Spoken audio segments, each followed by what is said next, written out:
Our county board proceedings will now come to order. We'll start with the Pledge of Allegiance. I pledge allegiance to the flag of the United States of America and to the republic for which it stands, one nation, under God, indivisible, with liberty and justice for all. Supervisor Locke with the invocation. Didn't know if I was doing this or not. We seek your help with our affairs tonight. Bless this meeting with your divine intelligence and help us to make the best use of our own. Amen. Amen. Supervisor Robel. Yep. Thank you, Mr. Chairman. I'll move for the approval of this evening's agenda. It's been moved and seconded. All in favor signify by saying aye. Aye. Opposed? Carried. Approve Committee on Committees appointments.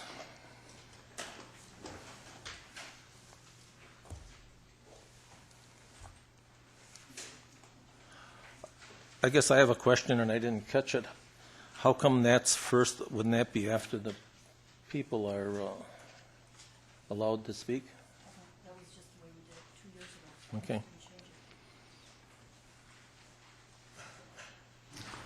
Okay, I'll ask again. Approve the Committee on Committee appointments. Is there a second? It's been moved and seconded. Supervisor Hagan. Thank you, Mr. Chairman. At this time, I'd like to make a friendly amendment to the Committee on Committee appointments, removing my name from the Park and Rec Department and including Colby Schellinger. I hope I pronounced that correctly. To the Park Committee, it was his number one request on his list. He has a passion for the Park and Rec Committee, and it was not included on my request form. So I'm not sure how that goes. That's 2 years in a row that's happened to me, and I know that, like I say, Colby has a desire to be. His number one desire was to be on the Parks and Rec Committee. So I would like somebody to second that motion, please. I'll second it. It's been moved and seconded. We'll do it by a Supervisor, Corporation Counsel Bodner. With nominations to committees, or to whether nominations to committee, nominations to board, it's up to the nominating authority, which is in this case the county board chairman, to make the nomination. You can vote the nomination up or down, but you can't change it.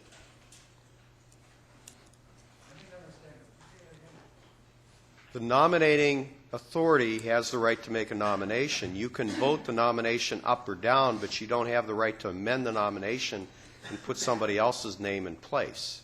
Could you then go by each individual committee, or did you? That's up to the county board as to how it wants to proceed. But, and I'm going to use the county executive as an example with regard to this. If he nominates John Smith to be, for example, on the Board of Health, that's his privilege as to who to nominate. You can't change that. You can't amend it.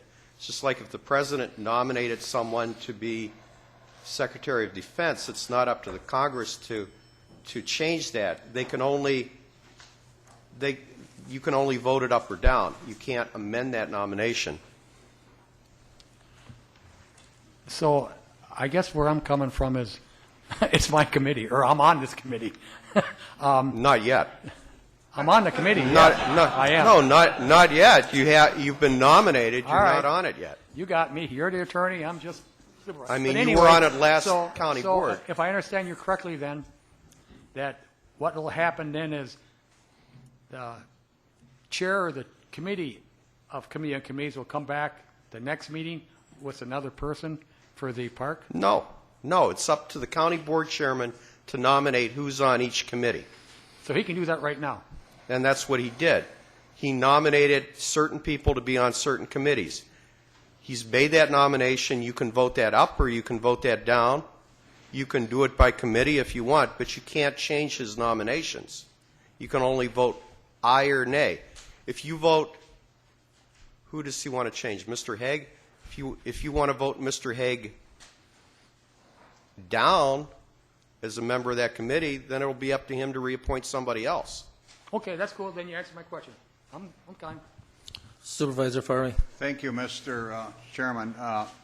Listening to our Corporation Counsel, would it be proper then to ask you, sir, as chairman of the county board, to reconsider your nomination of Mr. Hague to that committee per his request and appoint the other gentleman? If that's your authority, would you accept a request to reconsider it?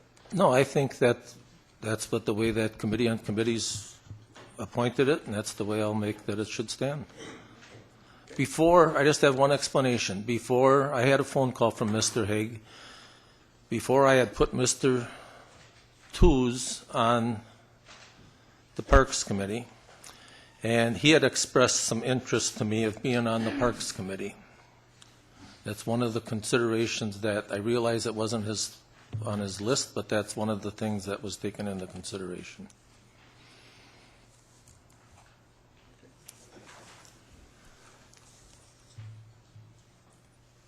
Supervisor Wingen. Thank you, Mr. Chairman. Before we go down a road which is strewn with hazard, I would suggest that we approve the committee on committee appointments as is. Then if someone would want to resign from that committee, they would submit their resignation to you, the chair, and then the process would be carried out as it always is. I would agree with that. Okay, so we'll vote by our little iPad. We'll vote aye if you want to approve the committee's report, or you'll vote no if you don't.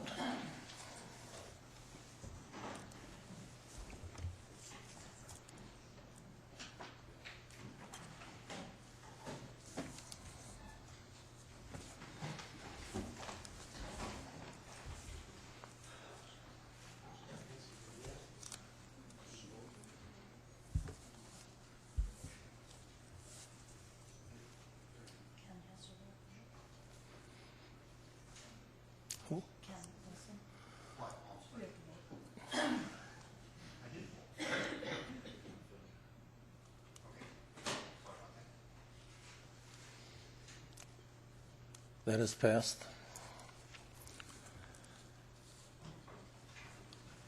Okay, we'll go on to, is there anybody from the public that would like to address the board on anything on the agenda this evening? Now is your time to talk. Yes, would you step up to the microphone and state your name and address? Can't hear me? There we go. Better? Okay. My name is Catherine Haleko, and my address is 591 East Wisconsin Avenue in Neenah. And I am here today to talk about the Tri-County Ice Arena. There is, as I understand, a resolution before the group regarding the arena. Both of my children use this arena to play sports, and closing the arena or changing the management in the coming year would have an immediate and negative impact on our children and all of the user groups that use this arena. They would have to discontinue their sports or participate in a limited way in other arenas in other areas. So we would like to ask that the Tri-County Recreation Association, that their contract with the arena with the county be extended for the coming year. Okay. Thank you. Is there anybody else that would like to address the board on anything on the agenda this evening?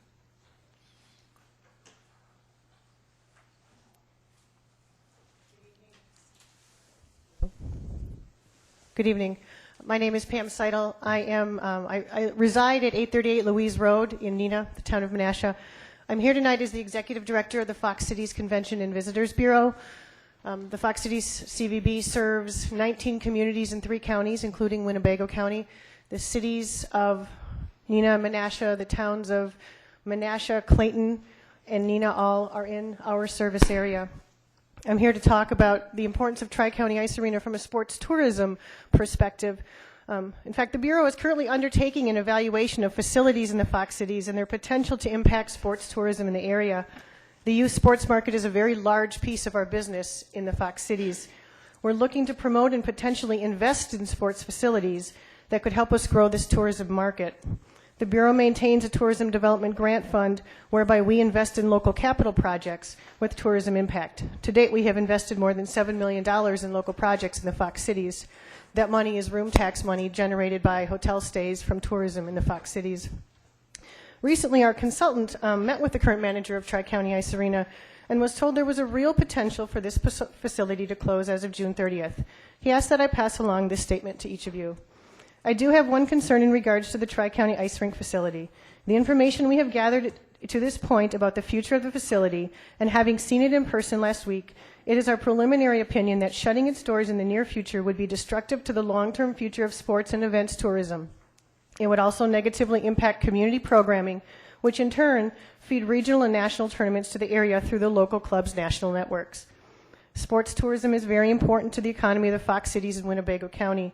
During the 2013-2014 sports season, events at Tri-County Ice Arena accounted for more than 450 hotel room nights and generated nearly $146,000 in direct visitor spending at local hotels, restaurants, stores, and attractions. I understand the history of the chain of ownership of this facility and its recent operational struggles, as I am also a hockey mom with a son who has played hockey at that rink for over 10 years. However, as a resident of Winnebago County and a representative of the Fox Cities Convention and Visitors Bureau, I'm asking that the county board ensure the operation of Tri-County Arena into the future. I realize the resolution in front of you today is really not about the operation of the facility, nor are you making a decision about closing the facility. But before this board decides to amend the power of the county executive, I ask that you consider the impact on the decision may have for the future operation of the rink. If it is true the current operator will not continue after June 30th, and a new operator is not found through the RFP process, we respectfully request that the county, either through the executive or another motion of the county board, working with all stakeholder groups, have the option to initiate an operational plan for the 2014-15 ice season. This extension will allow all user groups to continue programming for the short term while exploring long-term options for the facility.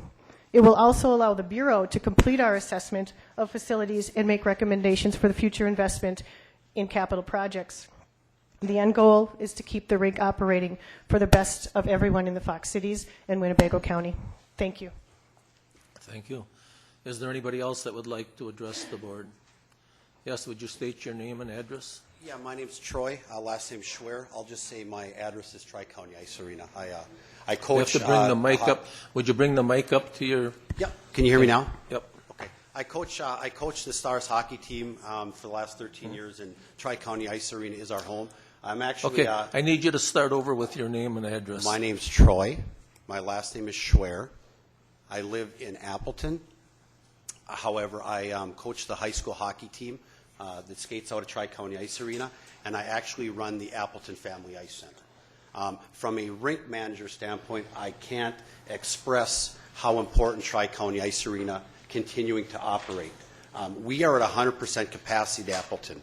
So if these teams are displaced and have no place to go, I don't have the luxury or the ice to have them come and skate. So they are going to be forced to be Bedouins, for lack of a better word, with no place to call home.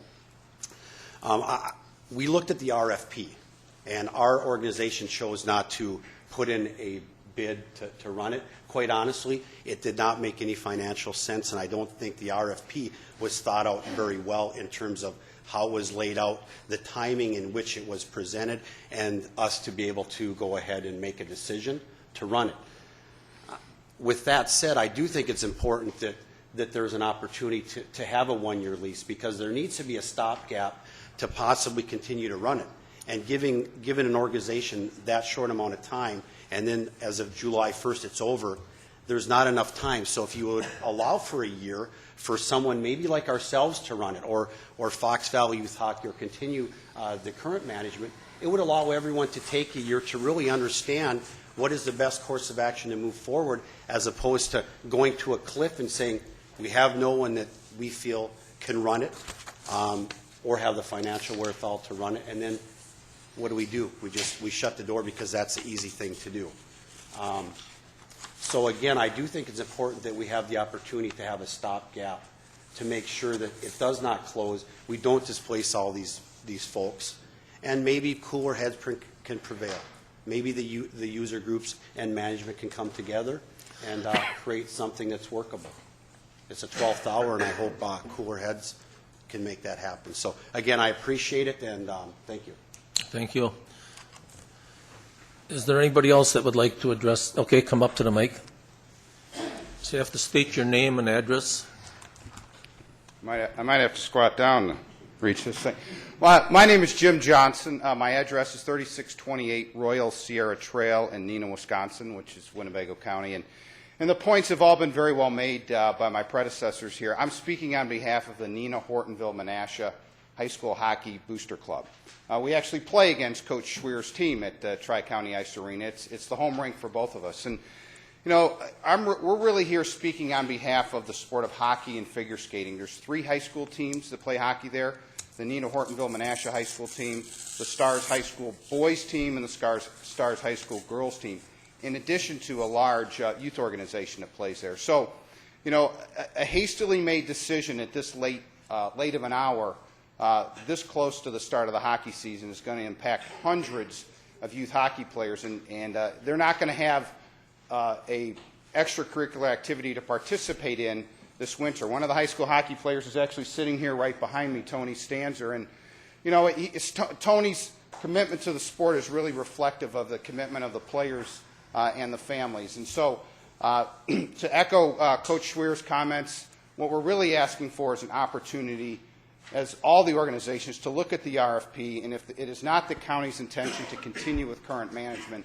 at least give us enough time and an opportunity to find a way to keep the rink open so the young boys and girls of this community have a place to play hockey in Winnebago County. Thank you. Thank you. Is there anybody else that would like to? Yes, would you come up to the mic, either one, and state your name and address? My name is Sandra Lenz. I live at W6351 Everglade Road in Greenville, and I'm here to represent the Valley Figure Skating Club, which has multiple members from Winnebago County. Kathy's daughter, Josie, who's one of our young skaters, is a member. And I just want to say that we are against the resolution regarding the Tri-County Arena. And I really do want to, from my heart, want to say that the current management there treats all groups equally. It's not just a hockey rink.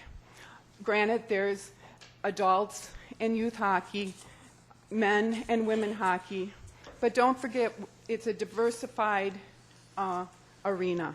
There's figure skating, and with figure skating, we have a high school team too. Our girls were 2-time state champs. We do there's synchronized skating, there's individual.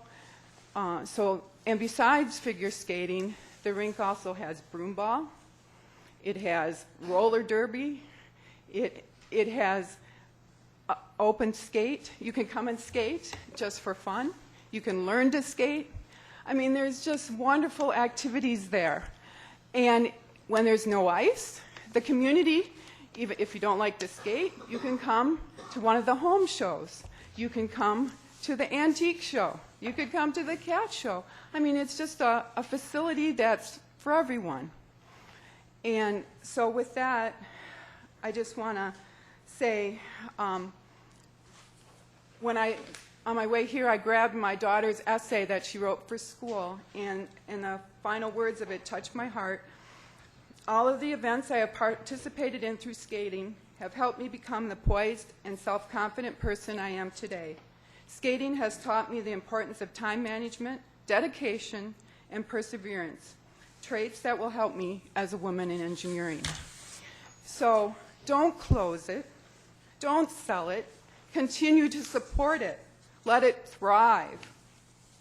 So we are against Resolution 0204-2014. We respectfully request that the county executive be given the authority to extend the Tri-County Rec Association lease. Thank you. Thank you. Is there anybody else that would like to address the board? Yes. You have to state your name and address. I'm Dale Youngquist, 1478 Windmar Drive, Neenah, Town of Menasha. I happen to be the Town of Menasha chairman. I came to this board about a year ago and spoke to you. At that time, you had a proposed sale, and I expressed my concerns about whether the purchaser would be viable. My fear was that we could potentially end up with a vacant, idle facility sitting in the Town of Menasha. Recently, it was brought to my attention, as you've heard now from a few people, that the Tri-County Arena, the ice arena, will be closing in the near future. I have not seen anything specific, concrete, that would verify this rumor, but it appears believable considering the action of the Winnebago County Board in recent times. Those actions include rejection of the money that was budgeted to resurface the parking lot. Those actions include that the RFP that was alluded to that somebody wouldn't bid on. When you look at that, you were asking for a 5-year operating lease, and it was unrealistic to think that anybody was going to take it seriously. There were no expenditures whatsoever by the county for the building or the parking lot. The proposed assessments for East Shady Lane for curb, gutter, and storm sewer were being passed on to the new tenant to be proposed. And the facility was being made available with hardly any equipment. Basically, the ice manufacturing or ice processing equipment, ice making equipment, is what was there, along with the boards and the bleachers, a few desks, tables, a bunch of meaningless things. The really important things to operate were not included. I think everybody knows the term Zamboni, but it's an ice resurfacing machine. And they have 2 of them up there, a Zamboni and an Olympia. That and all the other equipment that's really needed to function, to operate that facility, is owned by the Tri-County Rec Association, the current tenant. I'm asking the board, this has been a fairly heated thing for some time. I'm not speaking to you as passionately as the individuals who've been up here. I don't have a child or grandchild or anybody in any of the programs, but I'm asking this board to forget about the last 30, 35 years of finger pointing and blaming and trying to figure out, whose fault is everything, that this is a rundown, neglected facility. It's been stated from time to time that the whole problem was lack of cooperation between this board and the Outagamie County Board. Apparently, the Outagamie wouldn't step up and do their half, so you guys somewhat rightfully said, well, why should we? It's also been stated that the facilities were not properly managed by the Tri-County Rec Association. I don't think any of that's relevant today. Today, Winnebago County owns the Tri-County Ice Arena. I feel the county board should do what is right, and I don't think doing what's right means walking away from the facility. First, I would ask that this board consider making the proper investment, the investment in the building, the parking lot, to get it functional, to enter into a long-term agreement with a professional management company. Explore that. If this board is not willing to make the appropriate investment, then consider making a lesser investment and enter into a 1 or 2 year lease, as the people have been asking for, and make those minimal expenditures that will make it at least functional for a couple years. Patch the parking lot, repair the leaking roof, clean the place up, give it a good washing and a coat of paint, spruce it up a little bit. So I ask that you consider these things, but please do not remove the opportunity for the youth and families to participate in hockey programs, figure skating programs, speed skating, or even recreational skating with such short notice. Thank you. Thank you. Is there anybody else that would like to address the board on anything on the agenda this evening? Now is your chance to address us. Is there, yes, would you state your name and address? Craig Engel, W8995 Madeline Lane, Hortonville. I'm affiliated with Fox Valley Youth Hockey Association. I have two boys who play there, and I've been before all of you before.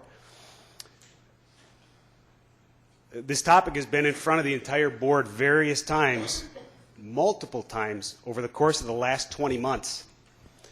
All of you have spent a large amount of time dealing with the well-documented problems of the management of Tri-County Ice Arena. Executive Harris has stated the challenges with the current management to generate enough cash flow to sustain the operation. Executive Harris has also said that hockey can't go on, hockey must go on while it's on his watch. There's a problem, but there's a solution. Your colleagues on the Finance and Property Committee and multiple user groups, including everybody here, want to have and want to be part of the solution to this long-standing problem. As I said, the topic has bounced from committee to full board, back to committee for nearly 2 years. It's included the sale of the property, a long-term lease, a resolution for the long-term lease that didn't even make it to the board floor for a vote. As I hope you're aware, the most recent development is a Facility and Property Committee prompting Executive Harris to issue an RFP for the management of the facility. There were 3 responses to the RFP, of which current management chose not to respond. In my opinion, that is telling. Your colleagues on the Property and Facilities Committee, as well as others, county board supervisors, have consistently attended management board meetings. These individuals have toured the facility in early April. They all have firsthand knowledge and information about the situation. And more importantly, they know the problem and they're recommending a solution. They understand the situation needs to be resolved in the best interest of the county. It needs to be resolved in the best interest of the user groups and the long-term interest of ice sports across the valley. They understand the implications of another 1-year lease. The contract with current management where the facility will continue to be neglected at the expense of the user group in the county. They understand that. In conversations with Executive Harris and one user group, it was very clear that an element of fear of having the rink closed was introduced. It's important that people understand that the fear of the rink closing has been in existence for a long time. It's a long-standing fear that the rink would close. In a recent Tri-County Rec Board meeting, it was stated by somebody on the board, they don't have liquid funds. County executive has said that current management wants to stay in the deep pockets of government. The possibility has always been there. Who's going to pay for who's going to pay if a compressor goes out? Who's going to pay for it? Current management doesn't have the funds. The county, as Executive Harris has said, the county is not willing to commit the funds. So there's one day that could cause that rink not to be serviceable for all of our user groups. The difference now is that people are made aware of the possible issue of there being no ice. Executive Harris has issued the RFP, and it is prudent. It has come due, and it is in review, and it's prudent to allow the RFP to work through the procedure to a conclusion. Executive Harris has said that it'll be done in the very near future. During the time, the possibility that Executive Harris could sign a one-year lease agreement would cut the RFP process off at the knees.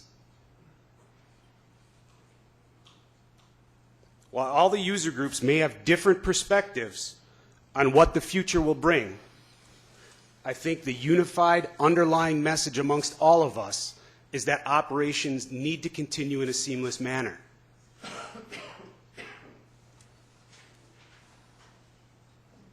The user groups who supported the Youth Hockey Association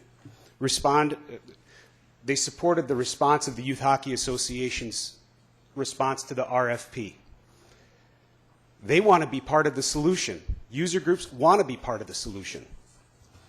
I'm asking you to consider two questions in helping solve this issue and the resolution tonight about who has the authority to assign a lease agreement, because that's what it's about. Who has the authority to sign a lease agreement? What will a one-year lease agreement do to the RFP process? And second, will we be in the same position next year doing this same exact thing because we've kicked the can down the road? And that's what the one-year lease agreement does, is kicks the can 1 year down the road instead of having the discussion here and now. Thank you. Thank you. Is there anybody else that would like to address the board on anything on the agenda this evening? Now is your chance to talk. Is there anybody else that would like to address the board on anything on the agenda this evening? Okay, that portion of the meeting will be closed. Communications and petitions from the clerk.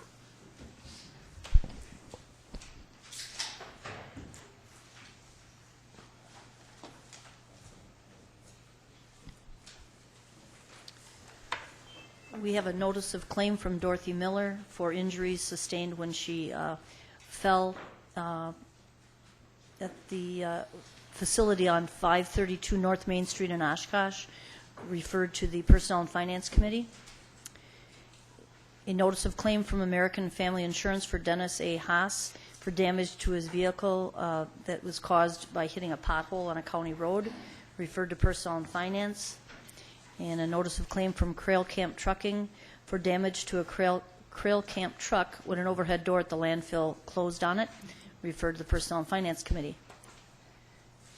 And you have one petition for zoning amendment from Brett and Sarah Tratt in the town of Neenah, requesting a zoning change from flood fringe to a no floodplain zoning designation, referred to the Planning and Zoning Committee.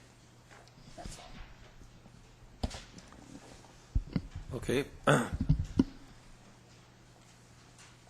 Petitions for zoning amendment, Brett and Sarah Trent, Town of Neenah, tax parcel 010-0462.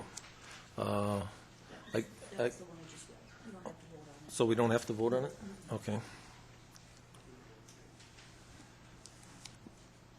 Reports from committees, commissions, and boards.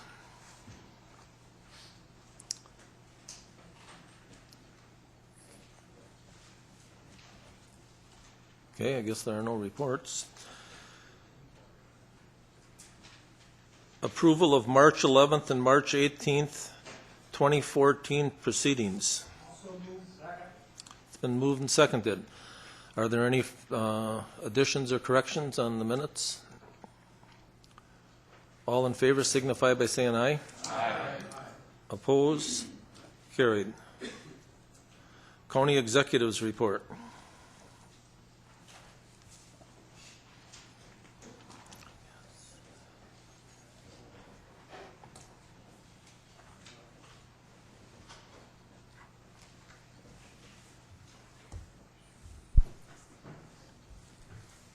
I want to draw the board's attention to Resolution 018-42014. That's a resolution for raises for the formally represented employees. As you know, all of the unions except for the deputy unions decided not to recertify. So while they still are in unions and may still have that relationship, the county is no longer in a bargaining relationship with any labor groups except for the deputies union. Therefore, they essentially become unrepresented employees. And we actually anticipated that this might occur in the budget that we prepared. So we did budget enough money to cover providing the formerly union employees with the identical pay increase that this body awarded to the non-represented employees. So essentially they would get a base raise of 1.75%, retroactive to the first of the year.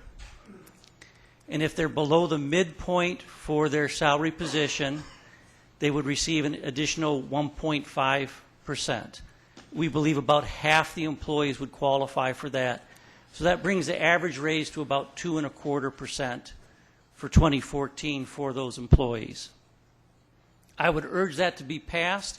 I think one of the reasons why the unions were willing to become decertified was because they believed that the executive and the board would treat them fairly and would treat them the same as other non-represented employees. And I think it's in our best interest to go ahead and pass that. And like I said, we did budget sufficient amount of money. In fact, I anticipated that most of the union groups would not recertify under the rules they were subjected to. With regard to the ice arena resolution, I'm not sure if the board has the legal ability or not to cut off powers of the executive that are derived from the statutes, but I clearly get the message that the Facilities Committee is sending. They don't want this to continue with a series of temporary leases. I understand that. I also accept that the board has sent a pretty clear signal that they do not want to invest large amounts of money in the Tri-County facility. But I would urge the board to follow a course that allows the facility to continue to operate, even if we're no longer investing money into it. In truth, we haven't invested very much for a very long time. But I need to explain to the public where this stands. At the insistence of the Facilities Committee and over my objections, we put out an RFP that basically mirrored the last 5-year contract of the Tri-County Recreation Association. Tri-County looked at that contract and sent us a letter and said that they no longer believe that they can support the capital improvements that are necessary and all the operational expenses of the facility. I took the letter to mean that they would like to continue to operate it, but they were not going to promise to do those capital improvements. We received 3 other responses to the RFP as well. And there's a committee that's been appointed of Chuck Orenstein, the Chief Financial Officer, who also helped to prepare the RFP, the Vice Chair of the Board, and a former board member who was familiar with the facility, Pat Brennan. And Bill Rowe, of course, is the Vice Chair. They are going to review those RFPs, and they undoubtedly will have a role in determining whether any of them are essentially qualifying responses. And this is where it gets a little bit complicated. The terms of Tri-County's lease required them to pay special assessments and to maintain the facilities. There's room for some different interpretations, whether that would include a rebuild of the parking lot or just repairs of the parking lot, whether it would include replacing a roof or just repairing the roof. But at any rate, they felt they could no longer do those things. The other bids we received, one was from a national ice rink management company, and they described their bid as a non-conforming bid because they asked for a monthly stipend to operate it and were not taking any responsibility for the capital items. When I read the other 2 proposals, it's more complicated than that. But none of them offer to repair the parking lot as part of their bid or to replace the roof. And I'm going to leave it to the committee to make a determination as to whether they're conforming or not. if they're not conforming, you can't just say, let's pick the best one that doesn't conform, because the other parties have to be given a chance to bid under a new set of rules. So this committee may find one of the bids conforming and may proceed with that. That, in my mind, would be acceptable because it would keep the facility operating, and that's essentially the most important part. They may decide that they can't legally do that, that none of the bids conform, in which case we should take a different direction. And we did get some considerable feedback from different parties that bid on it, that it wasn't logical for them to be expected to put so much money invested into the facility with so little time to recover it. So if we have to approach this again, I would suggest that we go with a much longer lease period and possibly even a lease period with an option to purchase, so that if an organization invested a substantial amount into the parking lot and the roof, that they would have the opportunity to secure the benefit of that. This is complicated, but it can be done. Now, where it gets tricky is if this process gets drawn out too long. If the facility is allowed to close and the user groups don't have any assurance that it will reopen in time for their events, their members are going to start leaving and going to other clubs and try to go to other facilities. Also, as you heard very briefly from Troy, that he operates a competing facility, and that this facility is very important to that facility because many of the user groups at his facility in Appleton use this facility for practice times. I know one of the user groups contacted me and indicated that they were looking for available ice times that were suitable for their group as far north as Green Bay and as far south as Oshkosh without success. So there is need for the sheet of ice, and maybe at some point in time a new facility would come into play and reduce the need for this facility. But I think the board has to be very careful that their actions don't result in a closure of the facility. Because you close the facility for a year, even if you come back, and the hockey teams will be gone. You know, a kid that's playing hockey is not going to get a senior year back again if the facility is closed for a year. A girl that's in figure skating and maybe has ambitions to compete someday at a higher level is not going to get that year back if the facility is closed for a year. So I guess what I'm urging is, whether you pass this or not, I understand you seek a permanent solution. But this allows me a stopgap to prevent it from closing. Quite frankly, if I hadn't done the last 2 one-year contracts, the board didn't decide between either group with the 5-year contract, the facility would have closed, and that's what forced my hand. So whether you pass this or not, I get the message you don't want it to drag on forever. I get the message you don't want to invest in the facility. But we have to proceed in some way that allows the facility to continually operate regardless of who's managing the facility. Thank you. Your appointments? I have a question, not on the ice arena, but on your normal reports.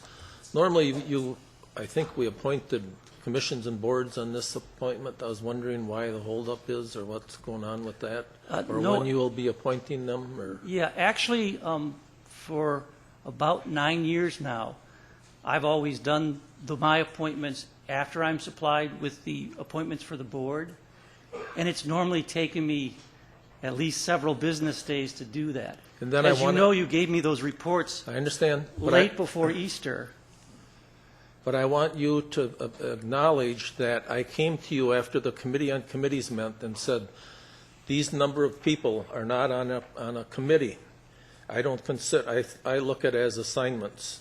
And you were going to see to it that you could help fill some of those assignments. Whether you can or you can't, that's up to you. But you would acknowledge that you would at that Yes, time. I have always tried to make sure that any board members that were excluded from any committees would at least get some assignments from the county executive, because I feel everybody on the board should at least have an opportunity to serve in one of those roles. And that's the way it's been done for years and years, even before you were county executive. The executives always worked with that. I just wanted to say that some people think they were deliberately left off, but they weren't deliberately left off.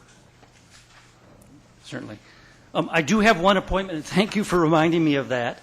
I want to reappoint to the Lakeland Long-Term Care District Tom Otto for a 3-year term which will expire April 30th, 2017.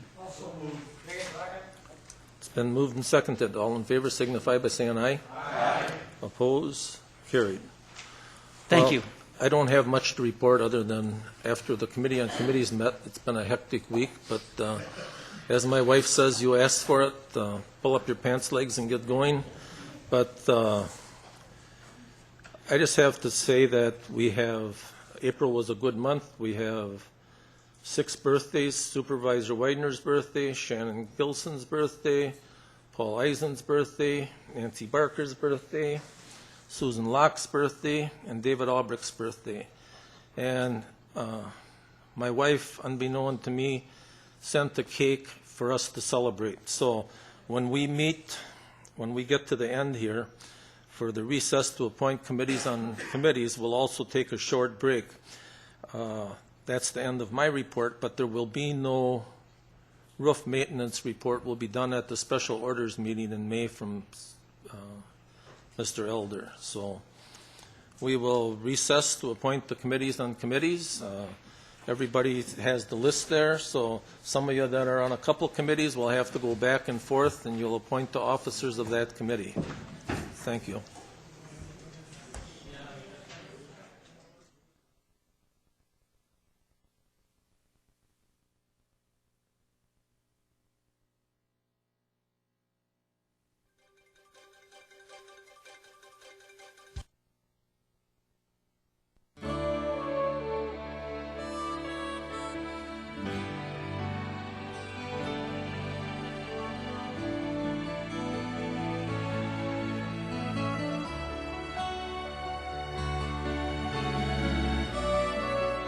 The Winnebago County Board is currently in a break.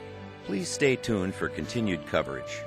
For broadcast times of local government meetings, check our website at oshkoshcommunitymedia.org.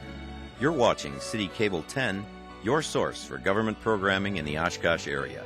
Simulcast on 101.9 FM WOCT and streamed on the World Wide Web at oshkoshcommunitymedia.org.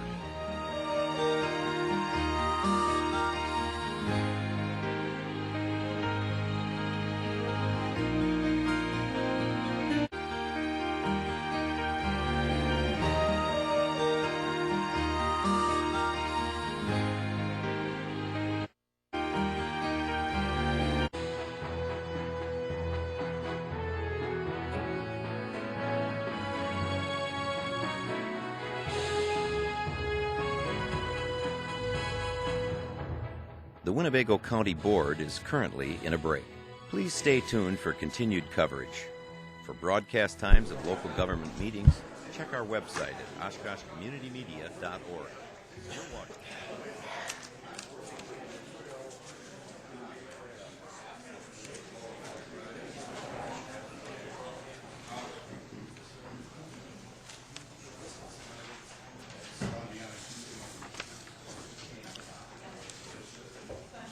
Okay, what I'll do is, for our committee appointments, we have a slip, I believe, on everybody's desk with different committees. You can pencil in on there, and I'll call on each department or each committee, and then who's ever the chair or can state who's the vice chair and who's the secretary.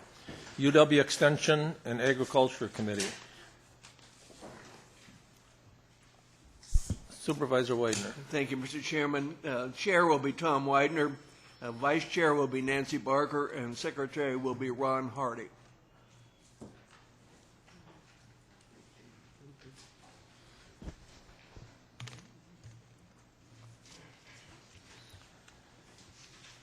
Okay, everybody have that? Aviation Committee.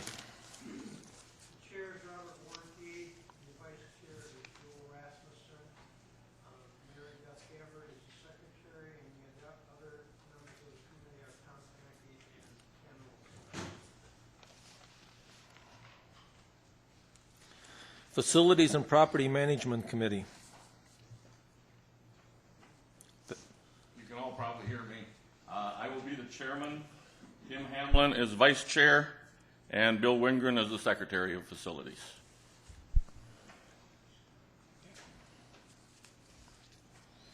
Okay, you still come up on two different spots now in your old chair and this chair, so I was looking at that, so you have to tell me again. I got that you were the, who was the chair? Bill Rowe. Okay, and then the rest, what is the other ones? Vice chair is Tim Hamlin. Okay. And secretary is Bill Wingren. Okay. You have to make note, we'll have to change his, yeah.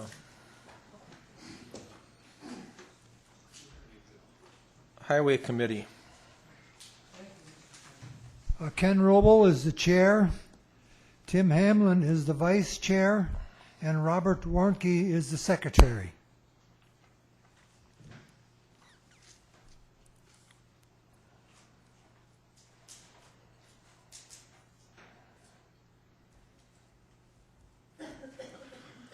Okay, Information Systems.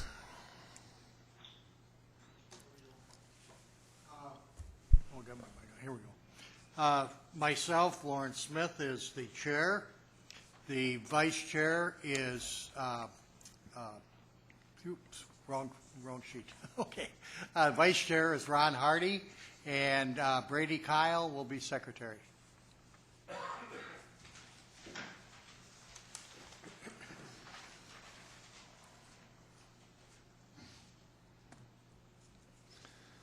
Public and Judiciary Safety Committee.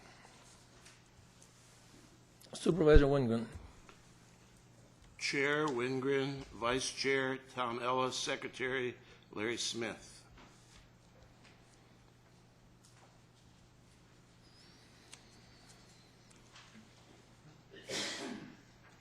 Say them again, would you please? Wingren, Chair, Ellis, Vice Chair, Smith, Secretary. Thank you. Land Water Conservation Committee.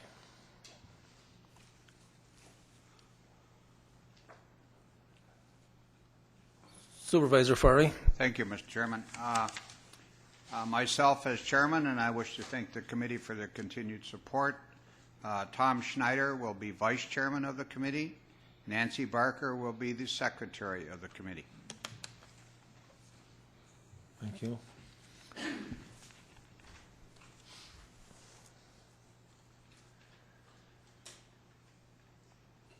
Parkview Health Center Committee.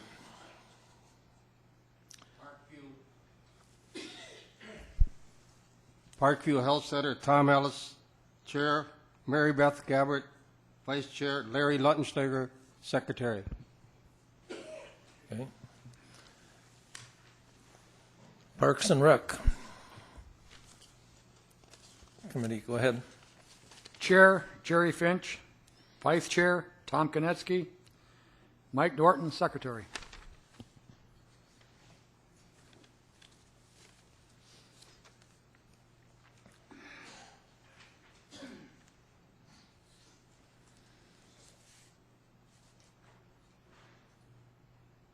Personnel and Finance Committee, David Albrecht, Chair, Jill Rasmussen, Vice Chair, Harold Secretary Singstock.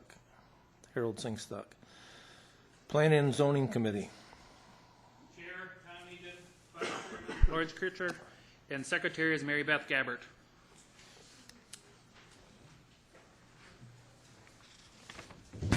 Okay, who was the Vice Chair? Vice Chair is Larry Kircher.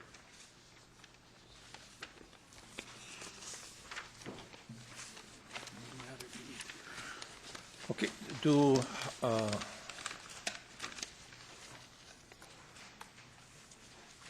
okay. Emergency Management. Supervisor Eisen. Thank you, Mr. Chairman. Reporting for the Emergency Management Committee. Chair is Paul Eisen, Vice Chair Larry Smith, Secretary Tom Ellis.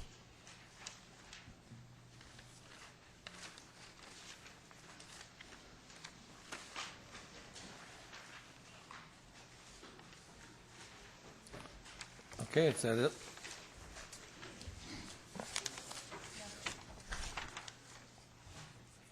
Okay, we'll go on to resolutions and ordinance. Resolution 005-42014, commendation for Linda Kaufman.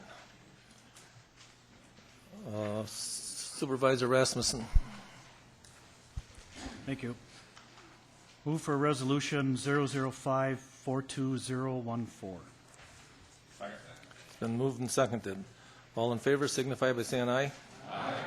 Oppose? Carried. Resolution 006-42014, disallow claim of Angelia Canterbury. Supervisor Rasmussen. Move for approval of resolution 006-42014. It's been moved and seconded. All in favor signify by saying aye. Aye. Oppose? Carried. Resolution 007-42014, disallow claim of Timothy L. Henderson. Supervisor Rasmussen. Move for approval of resolution 007-42014. It's been moved and seconded. All in favor signify by saying aye. Aye. Opposed? Carried. Resolution number 008-42014, disallow claim of Jess Kimball. Supervisor Rasmussen. Move for approval of resolution 008-42014. It's been moved and seconded. All in favor signify by saying aye. Aye. Opposed? Carried. Resolution 009-42014, disallow claim of William R. Kramer. Supervisor Rasmussen. Move for approval of resolution 009-42014. It's been moved and seconded. All in favor signify by saying aye. Aye. Opposed? Carried. Resolution number 011-42014, support and fund the future budget appropriation for the Wisconsin Department of Transportation 2014 to 2018 transportation.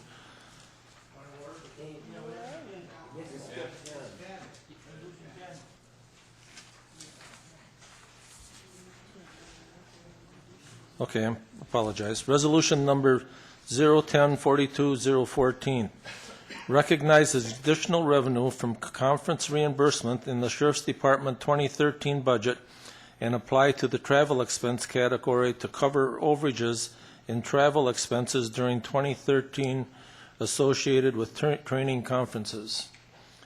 Supervisor Wingren.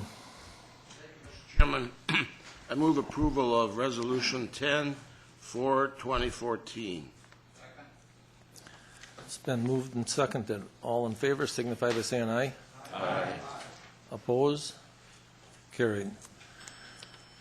Resolution number 011-42014, support and fund a future budget appropriation for the Wisconsin Department of Transportation 2014 to 2018 Transportation Alternatives Program grant. Supervisor Robel.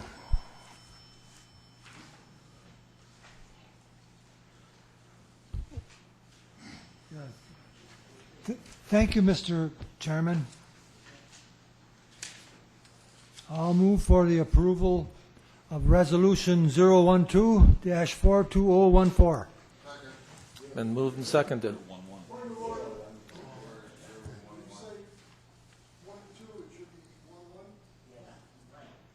It should be Resolution 011-42014. Oh, I get it, yeah, I dropped it, yeah. Pardon me. Yeah, I'll move for approval of Resolution 011-42014. Been moved and seconded. Supervisor Farley. Thank you, Mr. Chairman. In reading this resolution and the request, I keep thinking that this is a duplication of a project that East Central Regional Planning has already undertaken. Does somebody have a little more information on it? Because it's my understanding that they have already been looking into this and providing the same service. Well, we had a discussion of it on the Highway Committee, and I was one that also said that because it was a grant, and where Winnebago County doesn't, only grants that we ever do, that we get from East Central Planning, are ones that we furnish the money for. So I suggested that we do the grant on our own, and that's why that is. Does that mean that East Central will be relieved of their that's review of the county? No, I'm just saying. We're both going to be doing of the same thing. It's another whole issue at budget time you can bring up, but that's part of the rationale of it. Okay, I appreciate the incentive. Pardon? David, maybe Ernie Winters has got a comment on that one.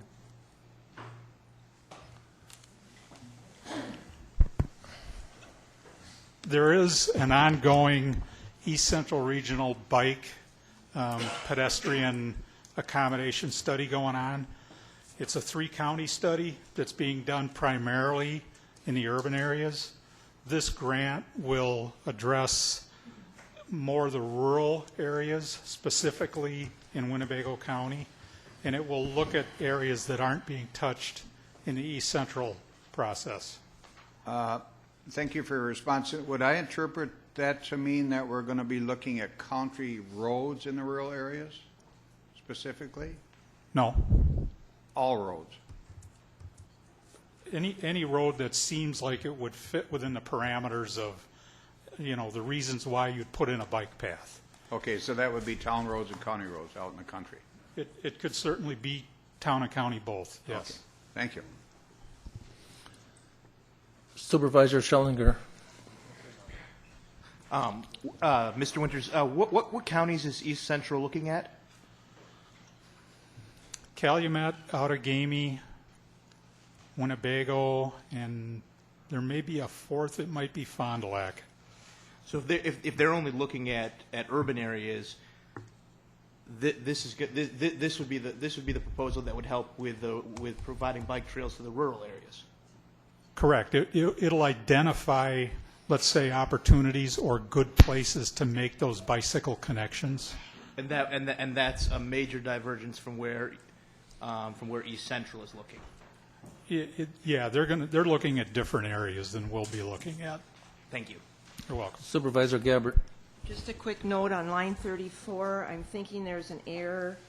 It says will be overseen by the Winnebago County Health Department. Should that be Parks Department? Actually, this is a 3-party, or I guess a 3-committee or 3-department grant, and the Health Department did originally sort of start this ball rolling. It's beneficial to all 3 departments or committees. All right, thank you. Okay, we'll vote by our little iPad. Vote aye if you approve, no if you disapprove.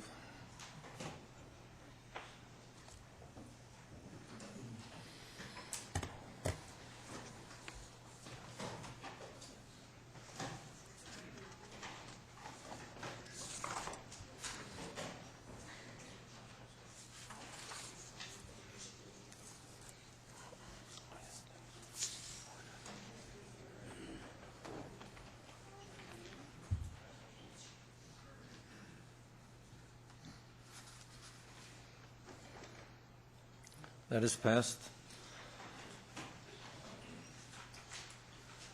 Resolution number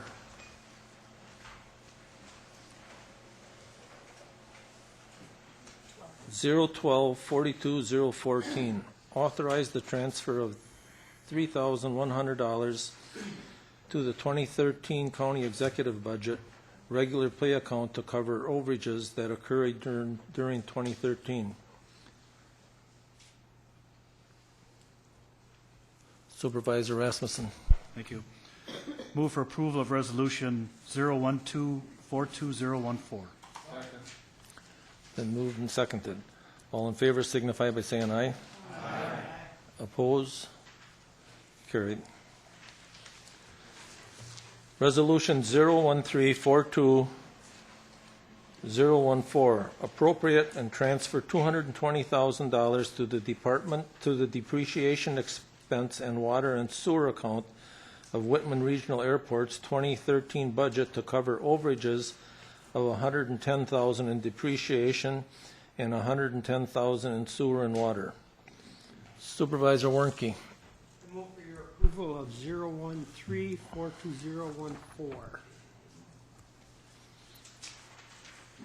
Was there a second? Second. It's been moved and seconded.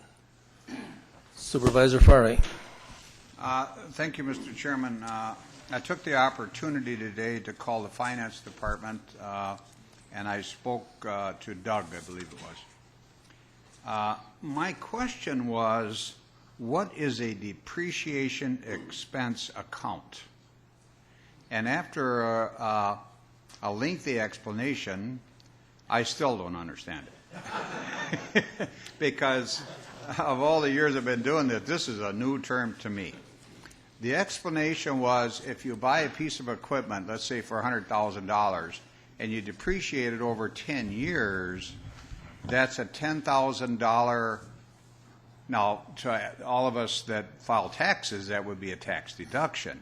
I think what we're saying is here they have an account set up where $10,000 goes into this depreciation account to recapture and pay for the cost of the next piece of equipment. Is that fairly accurate? It's kind of like a reserve account where you're saving up money so you can buy the equipment again or apply money towards it. You know, in a typical business situation, it might work that way. But basically, it's a method of recouping your cost of an asset that is used over a period of years. And it's exactly what Doug told you. If you had a $100,000 piece of equipment and it had a 10-year life, on your income statement, you would show $10,000 of expense per year. It's just a way of allocating the cost over the life of an asset. But then my question went a little further, and I hope not to belabor the board, but I assume others had the same question. If we're using that rationale, where's the money come from to establish the account? There is no monetary impact to that. That's strictly an allocation method of cost. So there's no cash exchanging hands. It's strictly a book entry of recognizing cost. Issue. It's yes. really not dollars and cents. It's more accounting. It's the way that you're supposed to allocate cost of assets that have multiple year lives. Thank you for furthering my education. I appreciate that. Thank you. Okay, we'll vote by our iPad. Vote aye if you approve. No if you disapprove.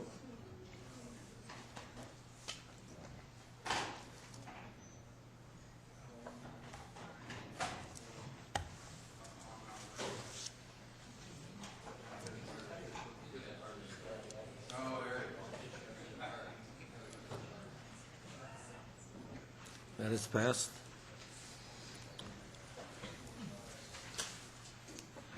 Resolution number 014-42014, authorize the execution of a 5-year agreement with the Oshkosh Area School District for use of the Community Park softball diamonds. Supervisor Finch. Thank you, Mr. Chairman. I move for 014-42014. If there's any questions that somebody might have, I got Rob in the back. He's still back there, ain't he?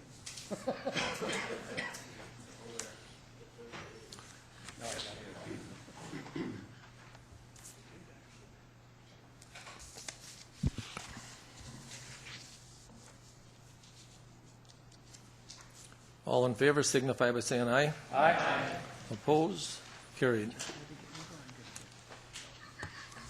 Resolution number 015-42014, appropriate $950,000 for a project to reconstruct the intersection of County Trunk I and County Trunk N in the town of Black Wolf and the Kaimai, and issue general obligation promissory notes to pay the project costs.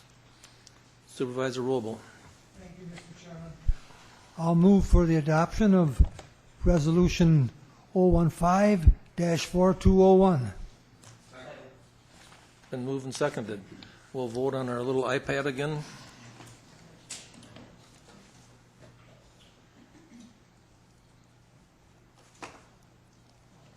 Vote aye if you approve, no if you disapprove.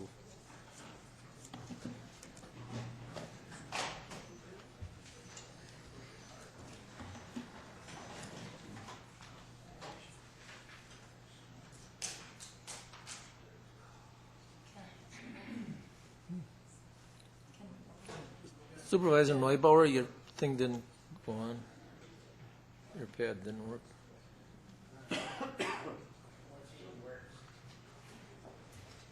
He's got it. That is passed.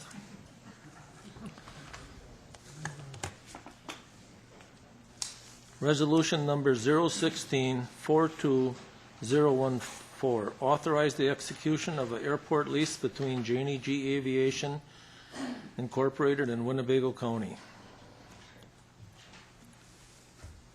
Was there a second? Second. It's been moved and seconded. All in favor signify by saying aye. Aye.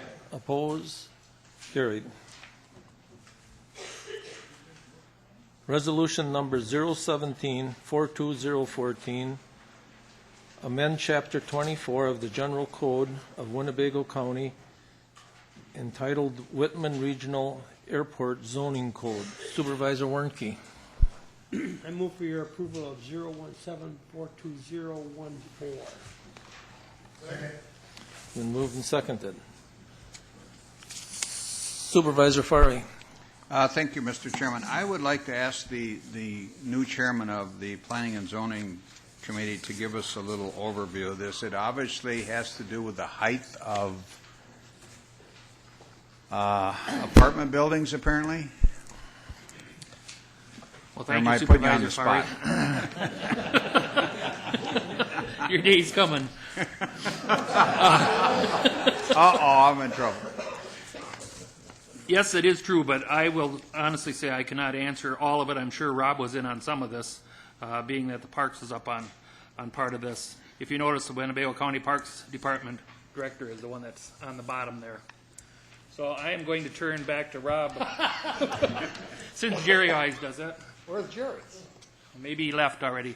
I'll have to get back to you on that. I'm sorry I cannot answer that right now. That's quite all right. Mr. Chairman, I think Peter Mall could talk on this. Oh, there he is. Thank you, Peter. Yeah, I'll save you. Thank you. Sure. This really doesn't have to do with the height of the buildings. It's more of a use of the structures in the area. Previously, there were no multi-unit housing facilities allowed inside the zone, which is quite a ways out from the airport yet. In order to encourage future development, we do now allow it, but it's restricted by number of tenants per building and also by number of stories. So the height does factor somewhat into it, but not entirely. So then this, is this called an overlay zoning? This zoning would affect the town of Nakaimai? That, I believe, actually comes under the city of Oshkosh. Okay. All right. Thank you. Supervisor Widener. Thank you, Mr. Chairman. Bottom of the page, page 1, it talks about outdoor stadiums. And we talked about this at some length, several years ago. And I guess my question about stadiums is that any type of seating that would have any type of a softball or baseball field or whatever. That is correct, yes.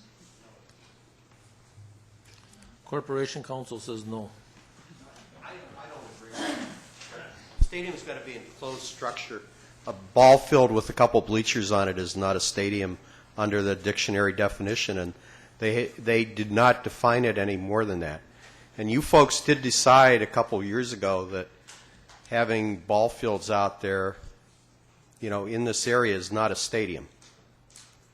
So if the aviation committee or the zoning committee wants to restrict it to something more than a stadium would be like UW Oshkosh's Titan Stadium or Miller Park or Calder Stadium up in Menasha. Those are enclosed concrete structures, not a ball field with a bunch of bleachers. That's not a stadium under the dictionary definition. Mr. Moll thinks that's what it says, and he needs to go back to the committee and needs to get it further defined. But thank you. That's what I thought it was, but thank you. Mr. Chairman, if I may, but it does say, if you read it, it says the multi-unit units are allowed, but the outdoor stadiums are not allowed under that district. It's not a stadium. Well, okay, an outdoor... A stadium is an enclosed structure under the dictionary definition, and you do not have it further defined than that. Right. Okay. This board has already decided that a ball field is not a stadium. Right. If you want it to say something, and I brought this up with the zoning administrator when it came to me, I said, is stadium, what does this mean? Do you have a further definition of it? And he said, no. I said, well, the definition, dictionary definition is an enclosed structure. Ball fields are not enclosed structures. You got a set of 10 bleachers up. That's not a stadium. All right? Correct. Okay? Correct. Supervisor Finch. Thank you, Mr. Chairman. I'm a little confused, too. Back many years ago, didn't the aviation people set up a certain height where you can't do any building up to a certain part? You can't have any type of a not as much a building, but a business over this land also? Now, are we changing this?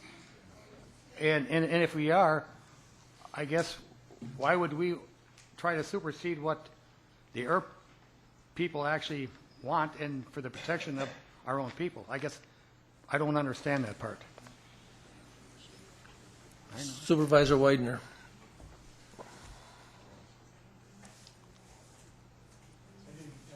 I didn't have anything else, sir. Okay. Supervisor Eisen. Thank you, Mr. Chairman. Reading through this ordinance, it doesn't seem that time is of the essence. I would suggest that we refer this to the Planning and Zoning Committee for comments and for further elaboration so that we could get a better handle on that. I know that there was a similar type ordinance that was passed by Outagamie County that affected residents in the town of Menasha. That got to be a pretty involved and concerned episode. I think that we do have the time, and I think it might be beneficial for all involved to refer this to planning and zoning and get their take on how it meshes with the ordinance. So that, okay, it's been moved and seconded. Supervisor Wingren on referring it back. Well, sort of. I have two questions that would determine how I'm going to vote, and that is, I have a concern that goes back many years, several years, when there was some controversy about whether they could build a Little League ball diamond, and there was all sorts of, I thought, contrived reasons why they couldn't. So I hope that that would be clarified. Then on page 2, multifamily development standards, 3 does not create a bird attractant. I'm amused by that because we're very concerned about having birds by the airport, and yet we lease out the land right adjacent to the airport that we paid thousands and thousands of dollars more than it was worth so the farmer could plant corn. Now, if corn doesn't attract birds, please educate me. Supervisor Egan. Thank you, Mr. Chairman. I myself, and hopefully the committee has no problem if you want to send this back to planning and zoning, but if you read it carefully, it's aviation in the Winnebago County Parks Director, whose name is in there. It's the Parks Director which is actually in charge of this. But I have no problem if you want to send it back to planning and zoning and have us look at it. Supervisor Warnke. I have no problem sending it back either, but we did do this, I think, at the City of Oshkosh Planning Committee, didn't we, or the zoning? Correct. The one of the city planners came to the aviation committee meeting to overview and give us a discussion of what the actual ordinance change would be. And again, it's all it's asking for is to amend that particular set of the ordinance, portion of the ordinance rather, to allow the development of and I don't remember the exact words, but multiple family dwellings within a certain parameters, certain number of people per acre. So it still does not allow for the, as noted on the page 1, does not allow for hospitals, nursing homes, educational facilities, But it because those are also- areas of concentration of people. Didn't it also have something to do with aviation, Aviation Plaza? Right. So that they could sort of build more? Yeah, that was a separate ordinance change. Okay, all in favor of referring it back to the committee signify by saying aye. Aye. Oppose? One nay. Let's get the nay. Who nayed? Okay. That is referred back. Yes. Which committee are you referring that back to? This is the committee. Well, planning and zoning.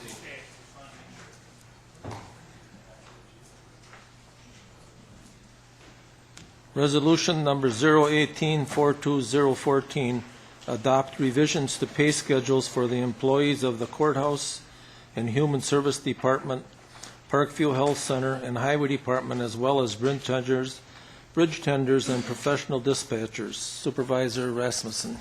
Thank you. Move for approval of Resolution 018-42014. Second. It's been moved and seconded. Okay, we'll vote by our iPad. We'll vote aye if you approve, no if you disapprove.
Whose doesn't work?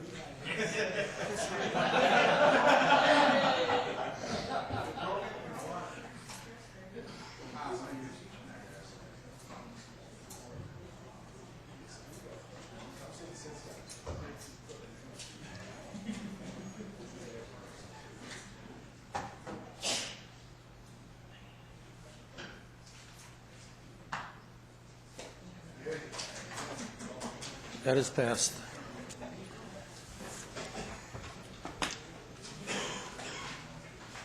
Ordinance number 019-42014, amend section 11.11 of General Code of Winnebago County.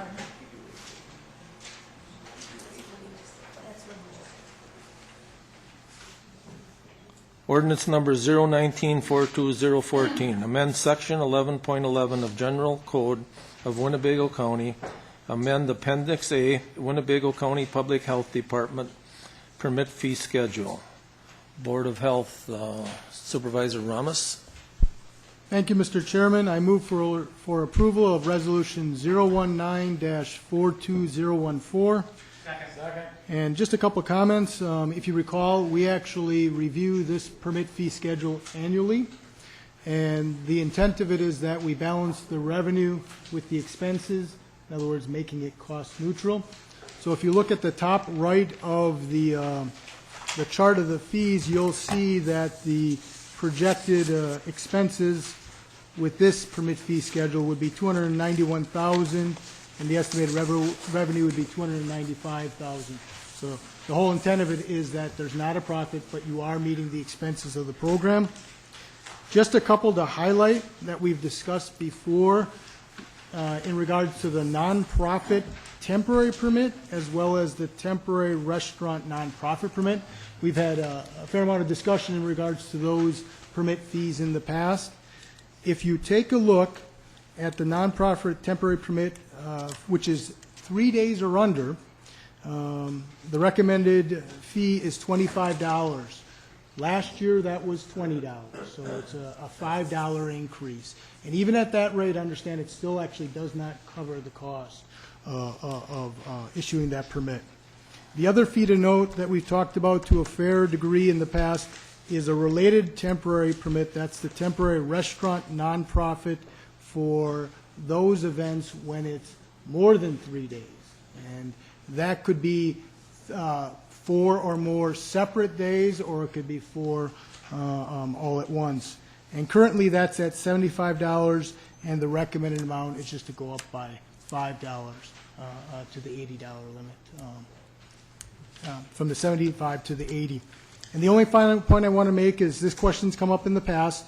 If there was an organization that would go from the 3 days over to the 4 days, that $25 for that 3-day permit would be credited for the temporary restaurant nonprofit permit. And with that, I'd urge your support of it. Thank you. Thank you.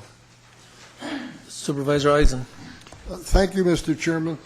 Mr. Chairman, reading the revenue versus the expenses, it appears from my vantage point here that the fees that are charged with the various fee increase adjustments seem to level out that revenue is exceeding the expenses by a very modest amount. Is that correct? Am I reading that correctly, that revenue is $295,000 and expenses are $291,000, so that these fees are supporting the program? Thank you. Okay, we'll vote by our iPad. Vote aye if you approve, no if you disapprove.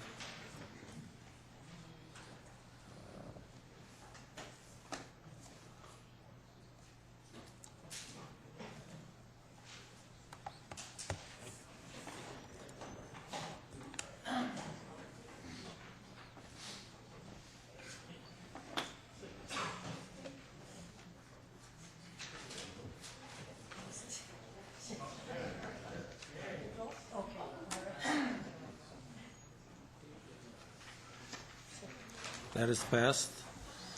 Resolution number 020-42014, contract and/or sale of Tri-County Ice Arena. Supervisor Windgren. Oh, I'm sorry. I thought it was, I misread it. Supervisor Roll. Thank you, Mr. Chairman. I would move for the adoption of Resolution 020-42014. And I would like to speak to the issue.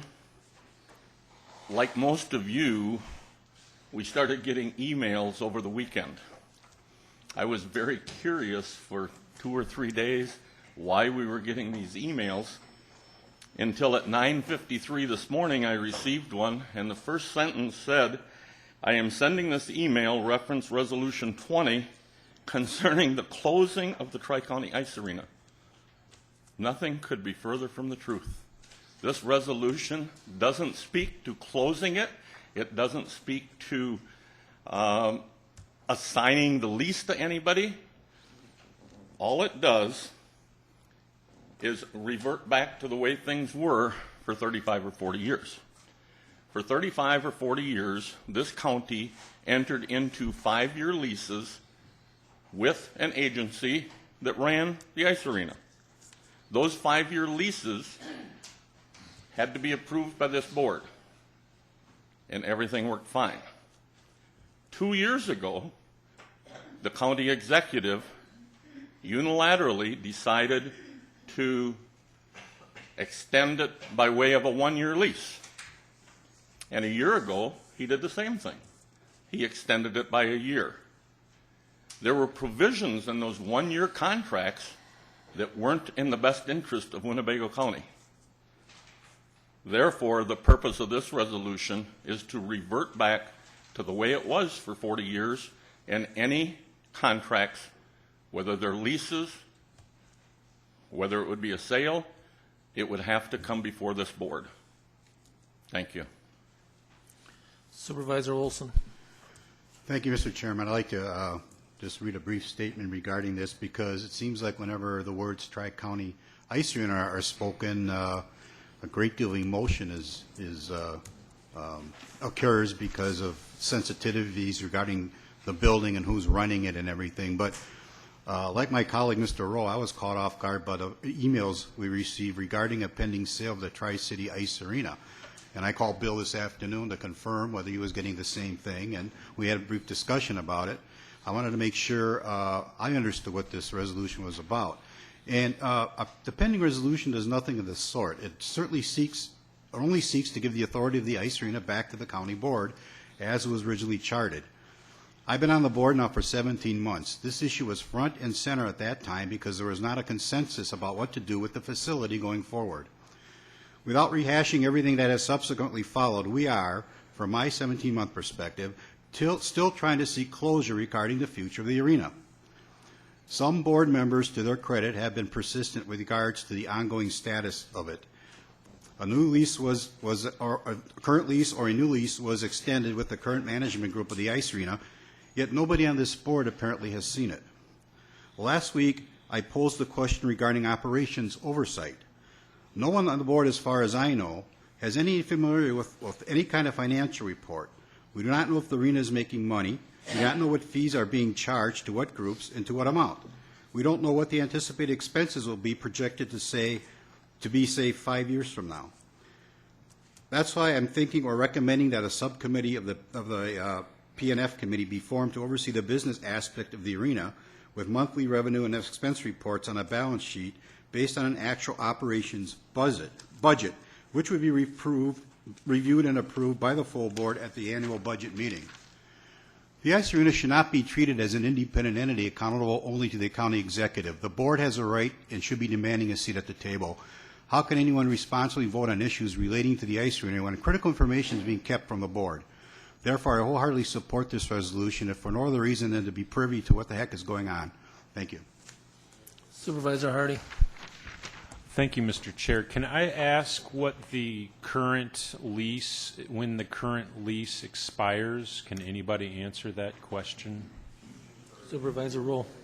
June 30. June 30 of this year? Yes. So what this resolution then is doing is saying that a new lease or a renewal, I'm assuming that there's no sort of continuation if there's no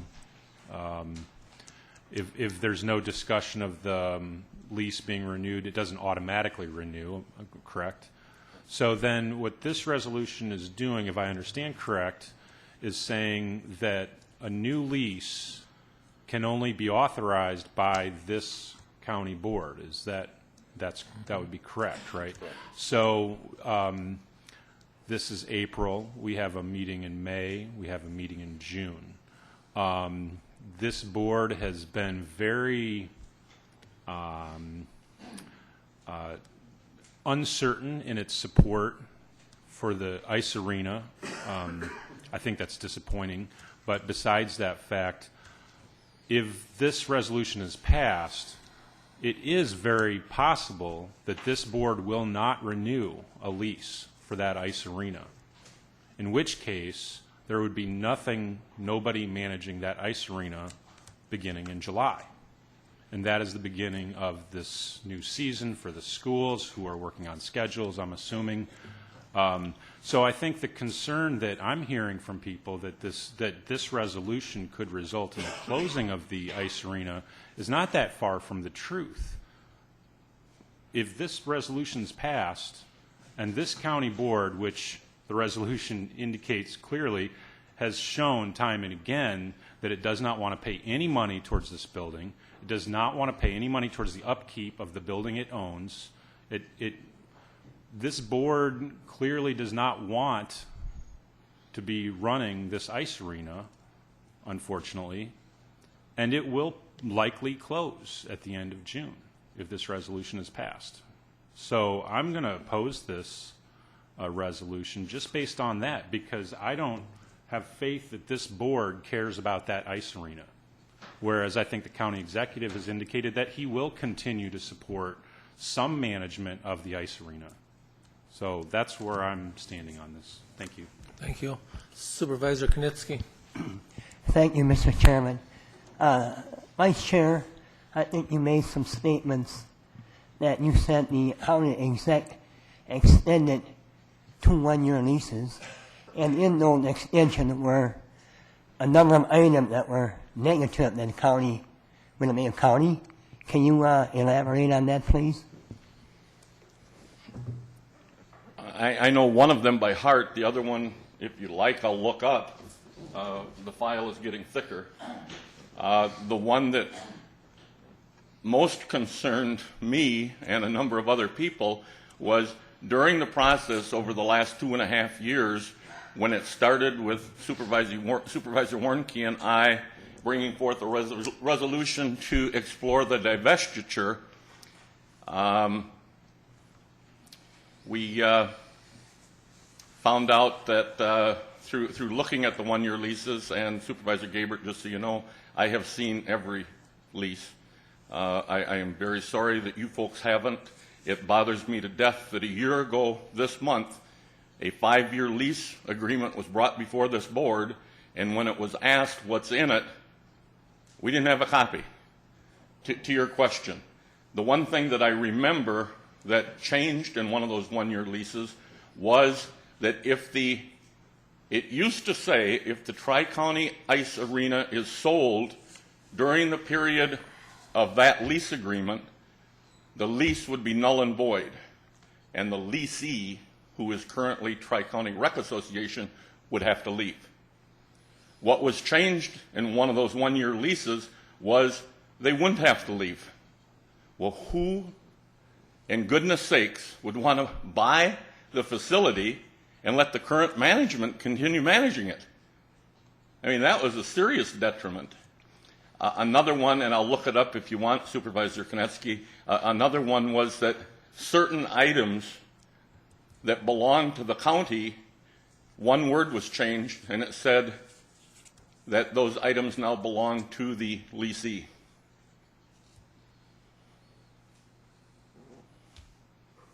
Do you want me to look up the specific paragraph?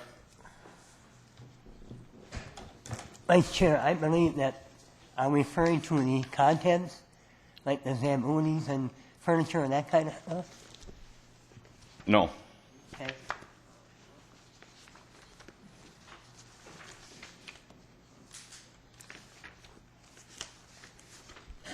Is it okay if I call on somebody else while you're looking at it? Supervisor Warnke. Okay, I'd like to give a little history on this to the new supervisors. This all started in August 20th of 2012 when Supervisor Hagan and I brought this in. It was never, ever our intention to close this ice arena down. All we were saying was we wanted to get the county out of it and let private people run it. And then all of a sudden, and this was a vote of 25-9 that we got this passed. And everything was, we put out the RFPs, and we were supposed to be playing on a fair field, but what happened was the county executive vetoed this, and he threw everything back. He said, "No, I'm going to handle this." So he took it over. Now, that's part of what's going on. There is a lot of things that are wrong with the ice arena. There are people who are willing to take this over. Recently we had a tour over there, and I was there. And there is a lot of work to be done. The equipment is getting old. It has a system that has Freon, I think it's called R22, and you can't even buy R22 anymore. You have to buy recycled R22, which of course, if you know the law of supply and demand, the price is going out of the world. The roof is leaking. It was, when this was brought up a year or so ago, it was denied that the roof leaked. It leaks. I saw a video of it. There's a video on my email, and it leaks pretty bad. The floor is bad in this thing. It needs painting. If you go around the building, the equipment is on stilts. It looks like it's going to fall over. There's a lot of work that has to be done. All we want to do is to have somebody take it over. That's all we're trying to do. We're not trying to close it, and there are people out there who want to take this over. So I just thought I would catch you up on a little bit of what was happening. Ready? Back to Supervisor Rule. Thank you, Mr. Chairman. In answer to your question, I have notes from a meeting about 6 months ago at the facilities meeting. It says, I have two major concerns with the one-year leases signed by the county executive. Number one, in the 5-year leases, which had to be approved by the full board, the following sentence was always in paragraph 15. And I quote, if the counties sell the leased premises, this agreement automatically terminates as of the date of such sale, unquote. This only makes sense because who would want to buy the arena? Anyone who would want to buy the arena would not want the current group to manage it. Solution, add that sentence back into the agreement. And I will say that the RFP, the request for proposal that was sent out, and they came back in last Monday, the 15th, that sentence is back in there. Item 2, in the 5-year leases, which had to be signed by the full board, paragraph 2B always read, quote, if the replacement item is part of the rink boards or plexiglass system for the large or small ice rink, title shall be held by the counties, unquote. In the 1-year leases signed by the county executive, the last word has been changed to corporation, which means they no longer belong to us, they belong to the Tri-County Rec Association. The solution to that situation is change the last word back to county. And that change was made in the RFP and the proposed 5-year lease agreement that went out a couple, 3 weeks ago. Supervisor Haig. Oh. Supervisor Haig. Thank you, Mr. Chairman. In regards to a previous supervisor's comments, all the budgetary figures, or most of the budgetary figures, are available and are shared with the Tri-County Rec Board during those meetings. If anybody wants to know when the next meeting is, give either, well, I don't know that Susan or I will be reappointed to that board, so maybe you shouldn't call us yet. I don't know. But I think I've tried to make the board aware of some of the issues that have come up there in those committee meetings. They are no longer published on the county website, which I would hope that they would be in the future so that more supervisors might go. I know Mr. Rowe has been very diligent in attending those. In regards to the last meeting, and I'm not sure if this is where all of this is stemming from or not, but the Tri-County Rec Association decided that they were not going to propose or submit an RFP, and that was based on the parameters of that RFP. During that discussion, Supervisor Rowe suggested or commented that the RFP was really no different than the lease agreements that they had been signing. And to that, there was no comment. So I'm not even sure at this point that if the county executive was able to propose a 1-year lease to the current management team, that they would even sign it. I don't know that. So when I hear all, the kind of the doom and gloom and the fear factor being proposed through the emails that were tossed around and some of the comments here tonight, I'm not quite sure that I understand, who that should be directed towards. I certainly think that the ice arena will continue. I just don't know if it will continue with the same management group. Thank you. Thank you. Supervisor Schellinger.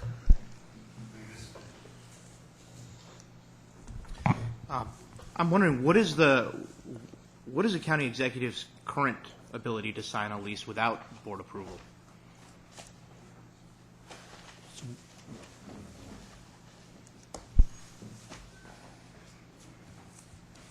The statutes provide that county board has the authority to operate or lease projects, and it talks about things that the county builds in their entirety or in part, and impose fees or charges for the use of or admission to such projects. So, you know, the county board certainly has the authority to make a decision with regard to leasing things. I should say, on the other hand, and this is where kind of the powers of both branches of government come into effect, that the county executive under state law, and this is under Chapter 59, has the power to coordinate and direct all administrative and management functions of the county government not otherwise vested by law and other elected officers. So basically, you have hundreds of leases out there for various pieces of property, and those are typically signed. Most of them are short-term leases under a year, and they're typically signed by the county executive without coming to the county board. By tradition, because you don't have any set policy with regard to that, and also because it's really an administrative function. We have people, for example, that rent shelters out at the Parks Department for 2 or 3 days, for, could be a soccer thing or volleyball festival. Could be somebody wants to rent a pavilion for a day for a wedding, things of that sort. We also have people that may rent a farm field that we own for 3 or 4 months during farming season because that's fallow. Those don't come to the county board traditionally. I see that as an administrative function of the county board. Now, if you folks are saying we want to pass a policy that with regard to this, that this has to come to the county board, whether it's a year, whether it's less than a year or not, I think you have the authority to do that. I think I do have to say this resolution is kind of broad, because I think what you're really aiming at is not renting the facility per se, but signing a lease for the management of the facility. And I think you need to take into consideration that if you don't have a manager, but you wish to rent this out to, you have conventions and things like that there, that under this policy that this resolution proposes to establish, you would have to come back to the county board for everything. So if somebody wanted to rent it for 2 or 3 days for a garden show and you don't have a manager, that's what's going to happen. And I think this is really directed at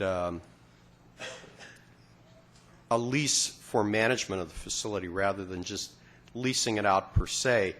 But anyway, you do have the power under statute. There's a specific provision in the statute that gives the county board the authority to operate or lease projects, meaning buildings in their entirety. Thank you. Or in part. Thank you. So I don't see that there's anything in this resolution that fixes the problem that has been brought forward that the county board wasn't informed about the contents of the 5-year lease before. Nothing in here says that a lease would even have to be disclosed. So I guess I'm not sold on this resolution, because I think it's an overextension of the board's powers. It's going to slow down the speed at which our government can provide services, and I don't see that it rectifies the issue of the board not being informed about the ongoings of the resolution, or of the Tri-County Ice Arena, and I encourage everyone to vote no. Thank you. Supervisor Finch. Thank you, Mr. Chairman. I definitely going to vote no on this one. But anyway, as far as a little history goes, this arena has been going on for many years, and For the people who don't know who I am, I'm the chairman of Parks. I'm very gun-ho for kids. And it is kids hockey. It's kids ice skating. It's adults hockey. It's adults skating. More important, it's also family skating. I don't know why, but every time it turns around and comes to the ice arena, I see nothing but negativity. For an example, we're all worried about spending $500,000 on the ice arena. Well, I'll give you a little education over the last 15 years between the ice arena and our airport. Now, in the last 15 years, Winnebago County taxpayers spent $22,532 on the ice arena. Now, on our airport, we spent $6,447,124. Okay? Now, it's been pretty frugal lately because we have all these trucks from the government.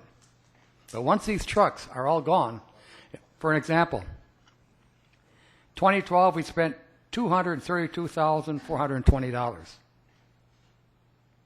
Point being is that as soon as these trucks are gone, it's going to escalate a lot. Are we going to be as fussy as far as spending on the airport as we are for the ice arena? The ice arena takes care of many people, not just a couple of airport people. Yes, EAA brings in a lot of money, and I don't dispute that. The airport helps bring in a lot of money, some businesses. But does the airport actually foot its own bill? If it did, we wouldn't be subsidizing them every year.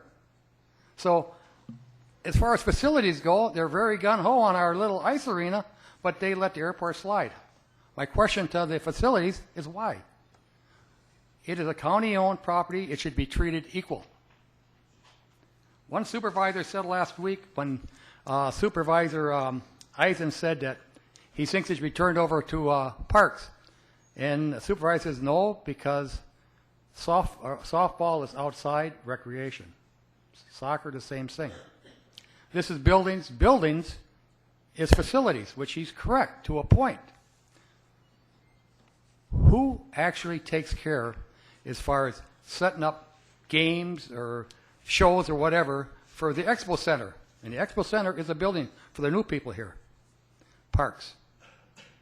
So it's a two-way street. And I just wish just once in a year's time that we would treat all of our buildings, all of our businesses equal instead of just one-sided. So I am hoping the majority of these people here votes this down and go from there. Thank you.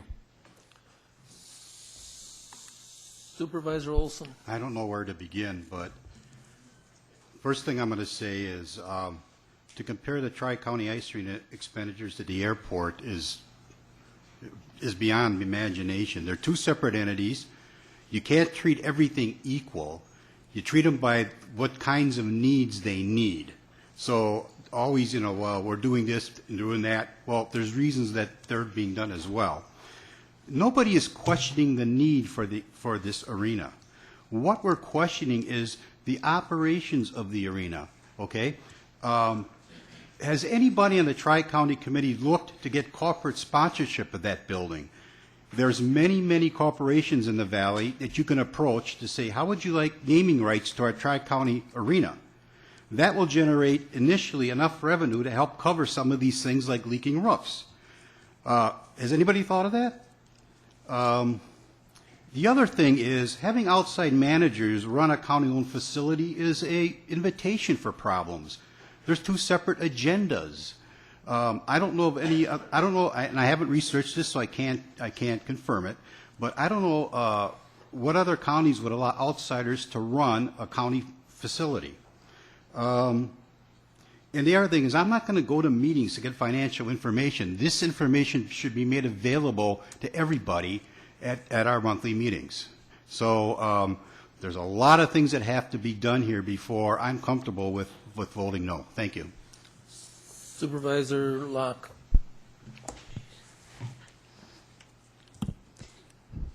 I agree with everything Supervisor Jerry Finch said, and will also be voting no. Thank you. Supervisor Ramos. Thank you, Mr. Chairman. we've had a lot of discussions about the ice arena in the past, and it's certainly a sensitive issue that brings out a lot of emotions. But I'll be honest, I'm a little taken aback at the emotion involved in this resolution, to be honest. Because all this resolution does is put into plain language what we typically do with most sales, with most contracts, with most leases. They come before this board for final approval. We, in this agenda, just actually approved a lease for one company on the airport for only $800 a month, but that came before this board for final approval.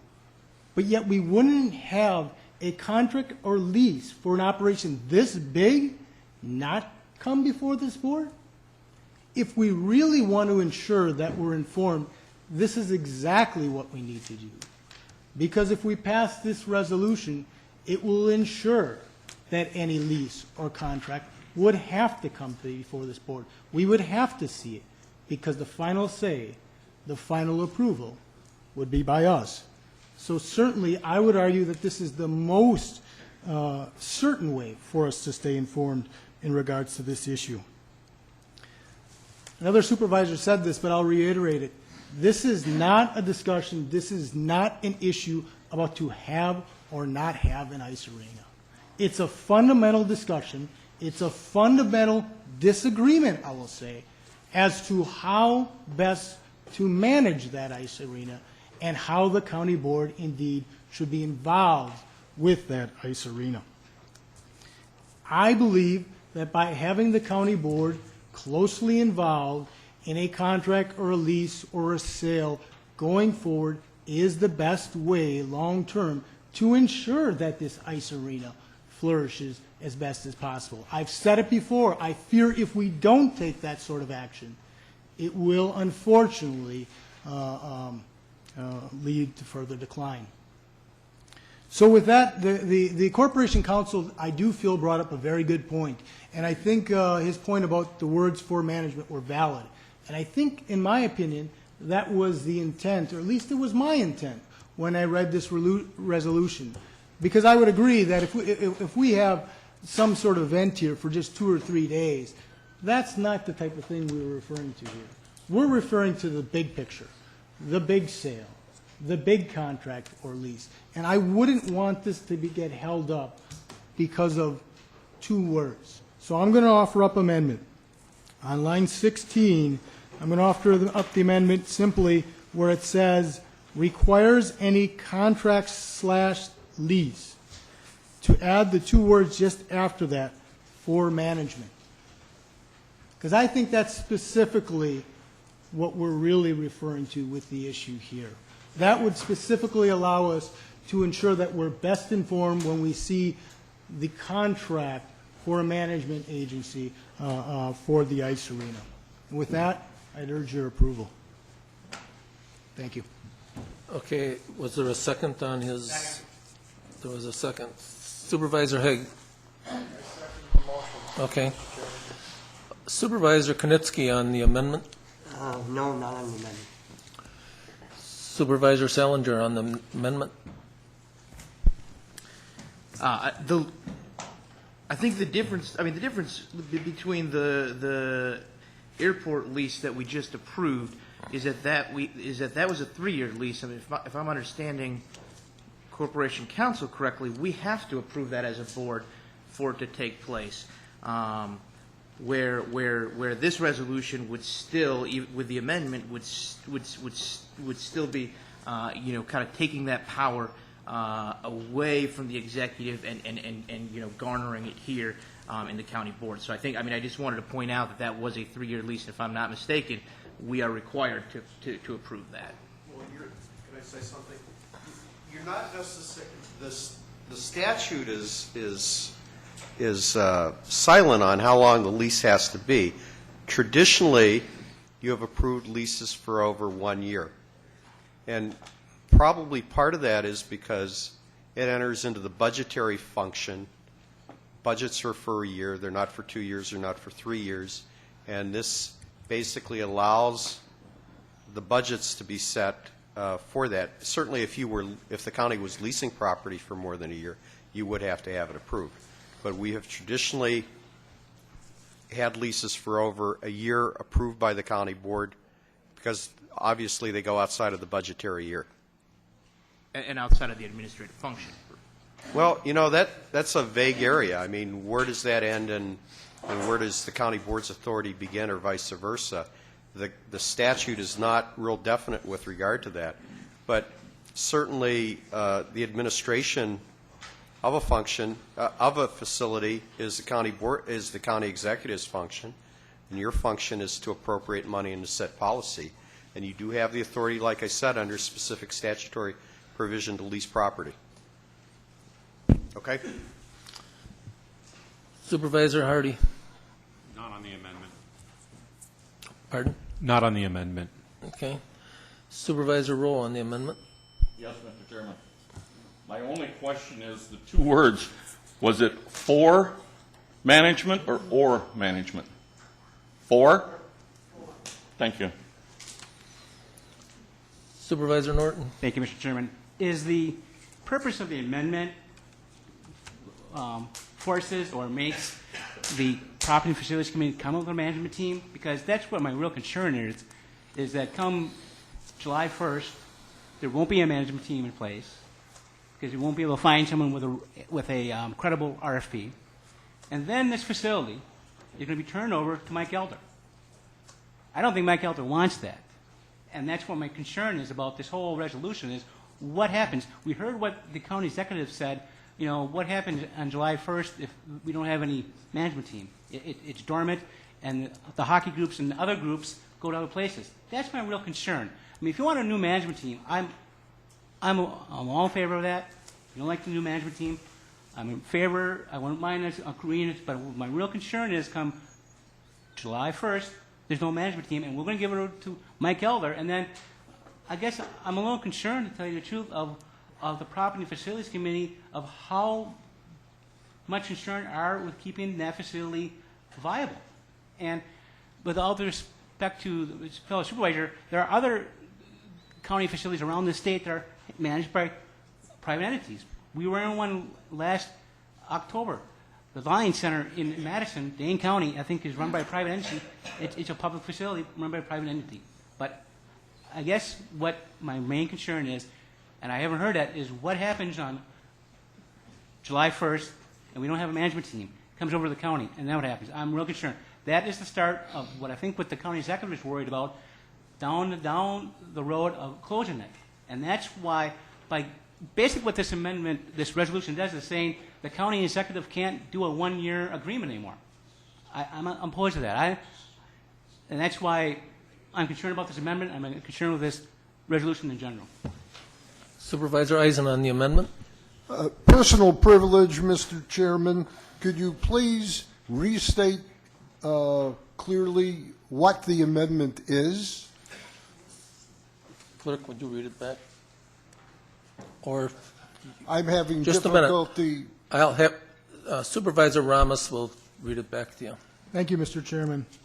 So it's two words, and it's on line 16. So I'll read the whole, now therefore be it resolved, just so everyone understands, which starts on line 15.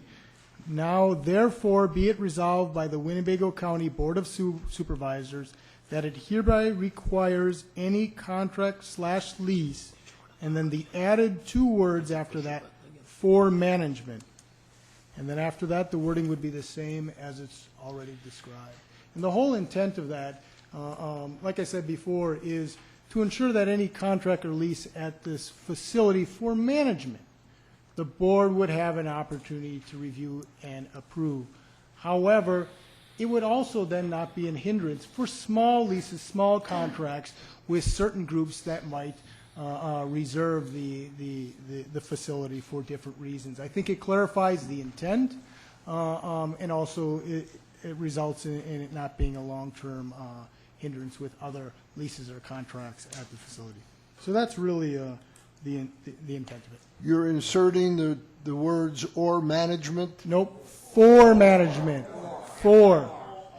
Just 2 words, for management. Okay. It's for- specifying what type of contract or lease specifically this resolution applies to. So for management. Thank you. Supervisor Rowe. Thank you, Mr. Chairman. Just for further clarification, and I'm not saying I'm opposed, but for management, are you talking about the leasee, their management, or the alpaca show, that management? Leasee. Oh, very good. Thank you. Okay, we'll vote by our little iPad. We'll vote aye if you approve the amendment, no if you don't.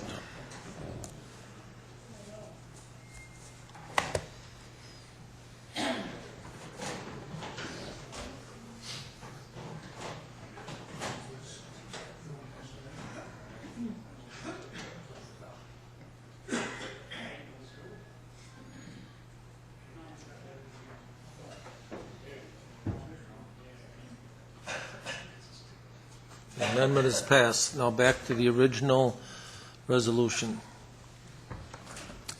Okay, we'll vote. Supervisor Norton. Thank you, Mr. Chairman. At this time, I'd like to propose an amendment. On line 16, I'd like to strike the words regardless of length, and then after arena for more than 1 year, so which it requires any contract, lease, or management, and or any sale of the Tri-County Ice Arena for more than a year.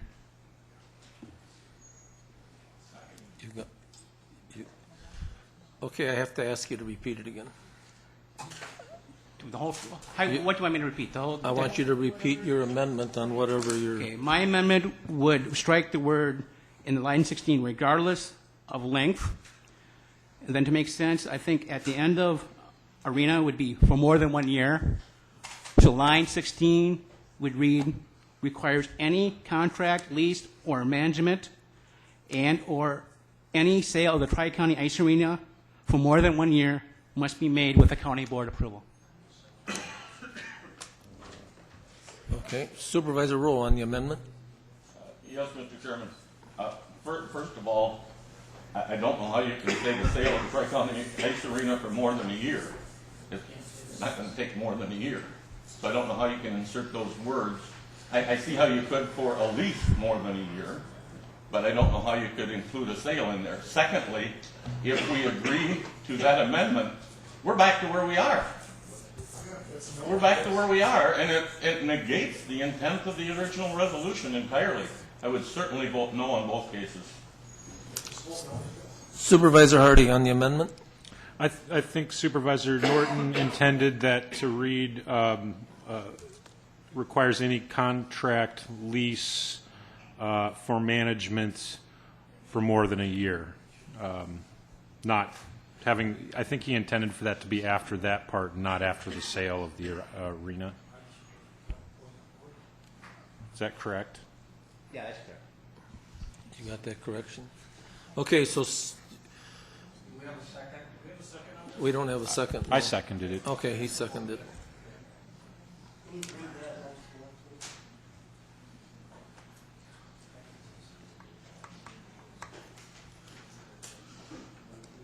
You want to read back the...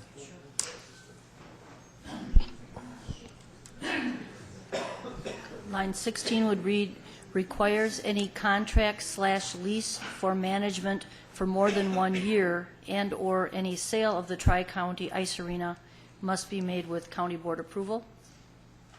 Is that correct? Yeah. Okay. Thank you. Supervisor Eisen on the amendment. Yes, I have a clarification, Mr. Chairman. How many years have we run that ice arena without any contract at all? How many years has it been run without any contract, automatic Supervisor Rowe? extensions? Or did you? I just saw your... No, I saw your... To my light. knowledge, we've always had a lease. Well, there was a long time when there was no written contract lease was renewed. Could the county executive address that question? Well, this is your meeting. I wouldn't think you should need him for it.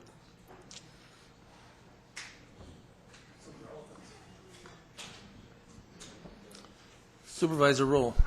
Thank you, Mr. Chairman. One last time, I would certainly request you to vote this amendment down, because if you vote yes, it negates the whole resolution. We're back to square one. So I urge you all to vote no. Thank you. Okay, we'll vote by our little iPad on vote aye if you approve, no if you disapprove. On the amendment.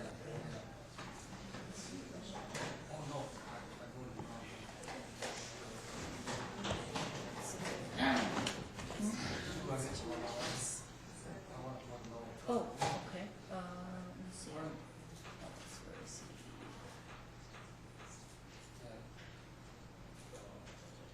Okay, go ahead.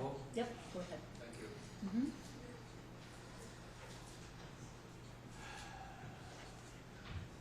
That has failed. Okay, now back to the original resolution. We'll vote by our little iPad. Vote aye if you approve, no if you disapprove. There's no questions. Yes.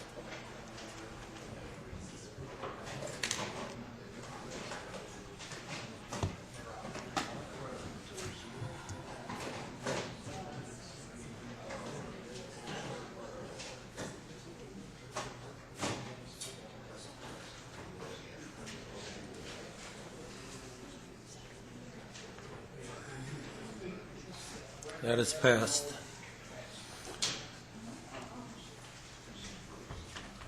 Supervisor Robel. Yeah, thank you, Mr. Chairman. I'll move that we adjourn until Tuesday, May 6th at 6 p.m. for a special order of business meeting. Thank you. We are adjourned.